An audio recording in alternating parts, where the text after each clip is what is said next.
Fino a quando nel 2013 non venne chiamato dall'allora Presidente del Consiglio Enrico Letta a sistemare la spesa pubblica italiana, espressioni come spending review quasi non si conoscevano. Oggi invece, grazie al lavoro svolto da Carlo Cottarelli, la spesa pubblica italiana ha subito delle considerevoli contrazioni. Negli ultimi anni c'è stata una notevole capacità di controllare la spesa pubblica, la gente non se n'è accorta, ma se guardiamo ai numeri, noi abbiamo avuto negli ultimi 5-6 anni uno dei più bassi tassi di crescita della spesa in Europa.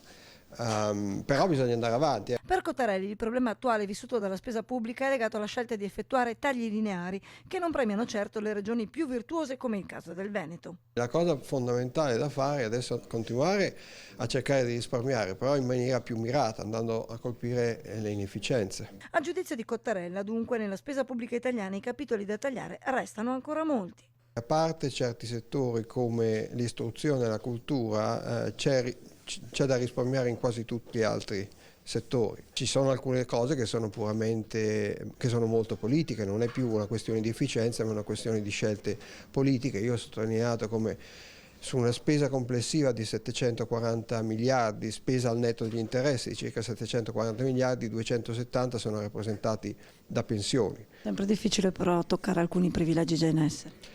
Sembra difficile risparmiare sulla spesa pubblica perché anche quelli che sembrerebbero essere sprechi comunque sono soldi che qualcuno riceve, quindi è difficile andare a toccare certi interessi. Ma non è un ruolo facile quello che ha avuto Cottarelli. Assolutamente, la cosa interessante è che lui è arrivato a toccare gli interessi di tutti, quindi non solo di quelle parti che noi siamo abituati a pensare cattive, no? Il pubblico impiego troppo pagato oppure inefficiente, ma anche quelle che ipotizziamo essere parti buone. Ci sono molti luoghi comuni e il lavoro dell'azione per la revisione della spesa è un lavoro che oggettivamente fornisce dati utili, concreti e appunto, come dicevo prima, non partigiani.